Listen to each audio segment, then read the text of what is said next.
안녕하세요. 책 읽는 생각부자입니다. 오늘은 애나 렘키의 도파민 네이션을 소개드리려고 합니다. 저자는 미국의 정신의학 전문의이자 신경과 의사로서 중독과 정신건강 분야에서 활동하고 있는 인물입니다. 예일대에서 인문학을 전공하고 스탠포드 대학교 의과대학 교수로 재직 중이며 중독과 통증 관리에 대한 연구 및 임상 업무에 참여하고 있습니다.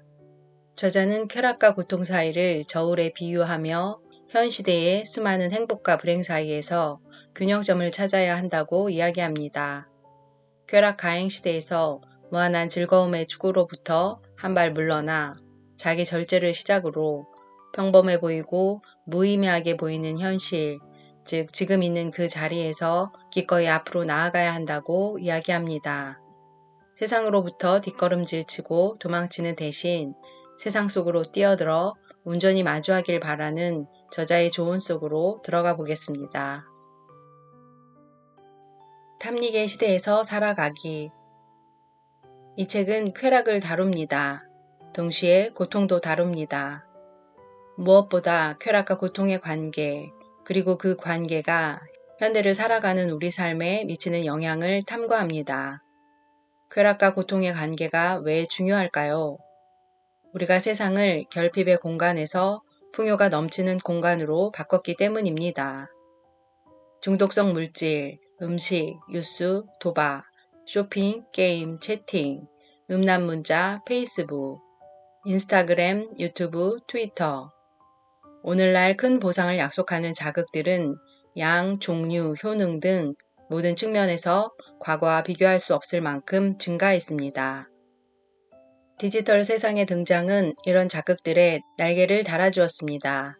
스마트폰은 컴퓨터 세대에게 쉴 새 없이 디지털 도파민을 전달하는 현대판 피하 주사침이 됐습니다. 나는 아직 무언가에 중독된 적이 없다고 자신하는 사람이 있다면 장담컨대 머지않아 자주 찾는 웹사이트에서 그것을 만나게 될 것입니다.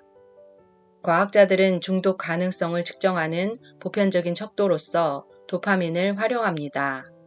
뇌의 보상 경로에 도파민이 많을수록 경험의 중독성은 더 커집니다.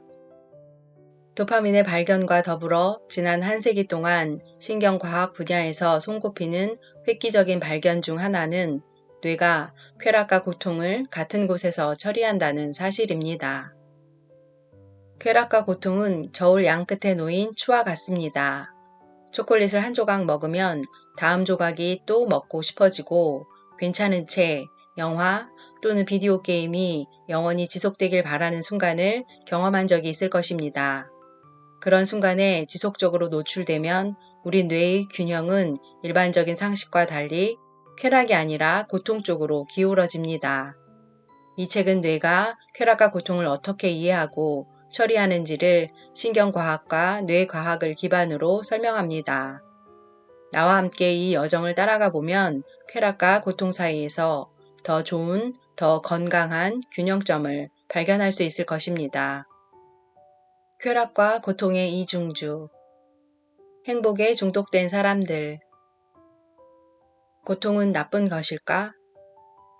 2016년 나는 스탠포드 대학교의 학생 정신건강 상담소에서 교직원을 대상으로 약물과 알코올 문제에 관한 발표를 한 적이 있습니다. 그 대학의 일원이 된 지 몇 달 지나지 않은 시기였습니다. 일찍 도착해 건물 정문 로비에서 관계자를 기다리는데 한쪽 벽에 있던 무료 책자들에 관심이 끌렸습니다. 총 4가지 책자가 있었고 제목에는 행복이라는 단어를 중심으로 변형한 문구들이 실려 있었습니다. 행복의 습관, 행복을 위한 수면, 멀지 않은 행복, 더 행복한 당신을 만들기 위한 7일. 각 책자에는 행복을 위한 처방들이 실려 있었습니다. 가장 강력한 문구는 타이밍 그리고 행복에 대한 다양한 전술을 활용하세요. 언제 얼마나 자주 할지에 대해선 계획적이어야 합니다. 선행의 경우 선행을 하루에 많이 할지 매일 하나씩 할지 자기 실험을 통해 결정하는 것이 가장 효과적입니다. 이 책자들은 개인의 행복을 쫓는 것이 좋은 인생을 둘러싼 다른 정의들을 밀어내고 어떻게 현대의 처세술이 되었는지를 보여줍니다. 여기서는 다른 사람에 대한 선행마저 개인의 행복을 위한 전술로 표현되고 있습니다. 그 자체로 상찬받아야 할 이타심은 우리 자신의 웰빙을 위한 수단이 되고 말았습니다. 행복을 추구하라고 재촉하는 메시지들은 심리학의 영역에만 국한되지 않습니다. 현대 종교 역시 자기 인식, 자기 표현, 자아 실현의 신학을 최고의 선으로서 알립니다. 케빈이라는 나의 환자는 2018년 당시 19살의 나이에 부모들에게 등을 떠밀려 나를 찾아왔습니다. 부모들의 걱정은 이랬습니다. 케빈이 학교를 가려고 하지 않는다. 일을 계속하지 않는다. 가정 내 규칙을 전혀 지키려 하지 않는다. 그의 부모들은 모든 부모가 그렇듯 완벽과 거리가 있었지만 케빈을 도우려 애쓰고 있었습니다. 학대나 방치의 기미는 없었습니다. 문제는 두 사람이 케빈을 전혀 통제하지 못한다는 것이었습니다. 그들은 아들한테 스트레스를 줄까봐 혹은 정신적 외상을 줄까봐 두려워했습니다. 오늘날 내가 만난 많은 부모는 자식의 감정에 상처를 주는 무언가를 하거나 말하기를 무서워합니다. 나중에 아이들이 감정적 고통이나 정신질환을 겪을 수 있다는 생각을 하기 때문입니다. 이러한 생각을 쭉 타고 올라가다 보면 프로이트가 등장합니다.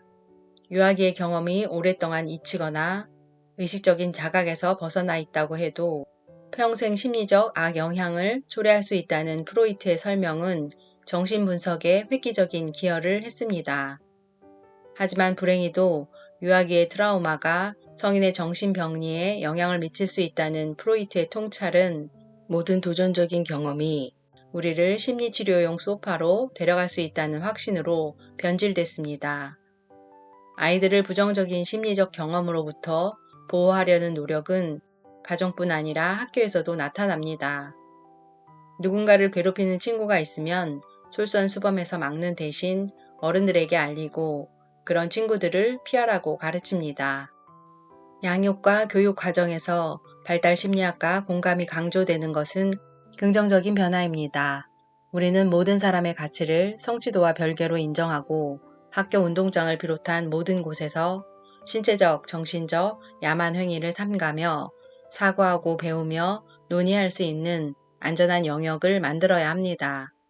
하지만 나는 우리가 완충제를 가득 채운 독방 같은 곳에서 아이들을 키우며 유년기를 너무 질병처럼 대하고 과하게 관리하는 건 아닌지 걱정됩니다. 이러면 아이들은 상처를 받을 일이 없겠지만 세상에 대처할 방법도 모르게 됩니다. 우리가 역경으로부터 과보호한 탓에 아이들이 역경을 그토록 두려워하게 된 건 아닐까요?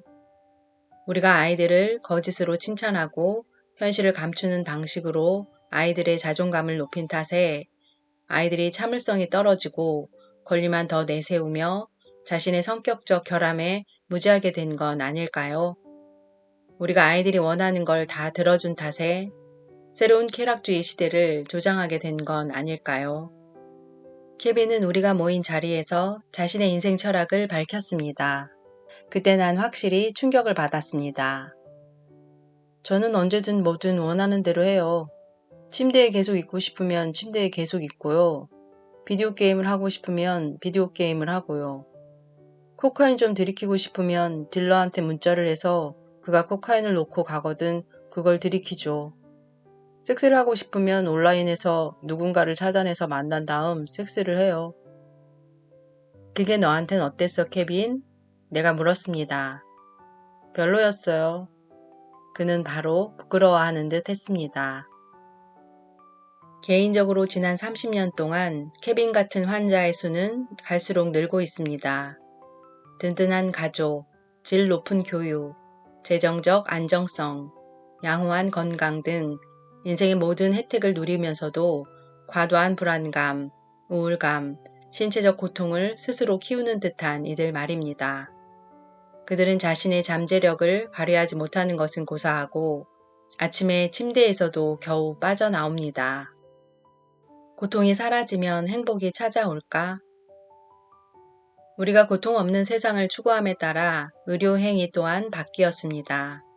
20세기 전의 의사들은 어느 정도의 고통을 건강의 신호라고 믿었습니다. 19세기의 주요 외과의들은 고통이 면역 반응과 심혈관 반응을 높이고 치료를 촉진한다고 보았기 때문에 수술 중에 전신 마취를 꺼렸습니다. 고통이 재생 속도를 높인다는 증거는 내가 아는 한 없지만 수술 중에 오피오이드를 쓰면 재생 속도가 줄어든다는 증거는 최근에 증명되고 있습니다. 이와 대조적으로 오늘날의 의사들은 자비 넘치는 치료자로서의 역할에 실패할까봐 모든 고통을 없애려 합니다. 고통은 어떤 형태든 위험하다고 여겨집니다. 아파서만이 아니라 회복 불가능한 신경 손상을 남겨서 완치를 해도 고통을 느끼도록 자극한다고 여겨지기 때문입니다. 고통을 둘러싼 패러다임의 전환은 기분을 좋게 만드는 알약을 대량 처방하는 방식으로 바뀌었습니다.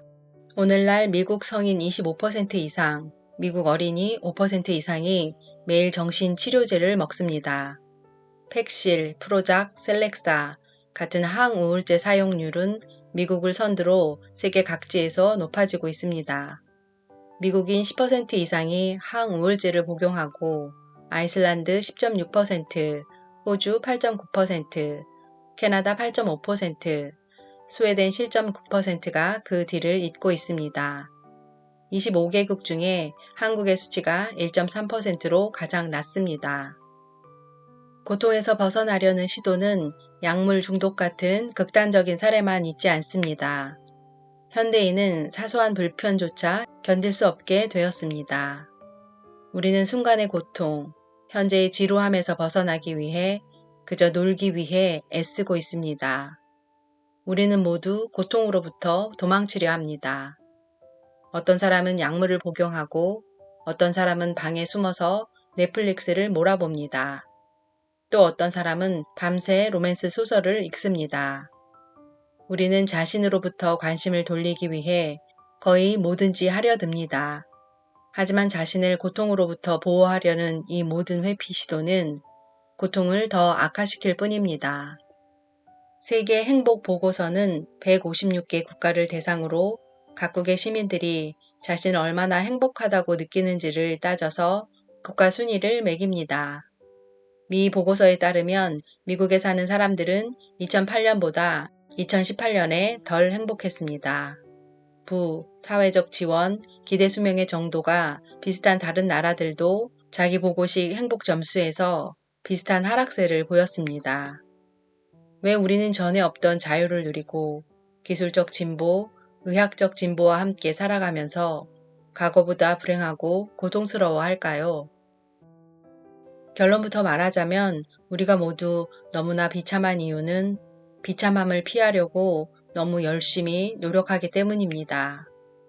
과학은 모든 쾌락에는 대가가 따르고 거기에 따르는 고통은 그 원인이 된 쾌락보다 더 오래가며 강하다는 사실을 알려줍니다. 즐거운 자극에 오랫동안 반복해서 노출되면 고통을 견딜 수 있는 우리의 능력은 감소하고 쾌락을 경험하는 우리의 기준점은 높아집니다. 우리는 순간적이고 영원한 기억을 뇌리에 새기기 때문에 쾌락과 고통의 교훈을 잊으려야 잊을 수 없습니다. 그러한 기억이 해마에 남아서 평생 가는 것입니다. 우리는 쾌락이 없으면 먹거나 마시거나 번식하지 않을 것입니다. 그리고 고통이 없으면 상처나 죽음으로부터 자신을 보호하지 않을 것입니다. 반복적인 쾌락으로 우리의 신경 설정값이 높아지면 우리는 자신이 가진 것에 절대로 만족하지 않고 언제나 더 많은 것을 바라면서 끝없이 갈등할 것입니다. 하지만 여기에 문제가 있습니다. 인간은 궁극적인 추구자입니다. 쾌락을 쫓고 고통을 피하려는 세상의 시험에 너무나 잘 대응해 왔습니다.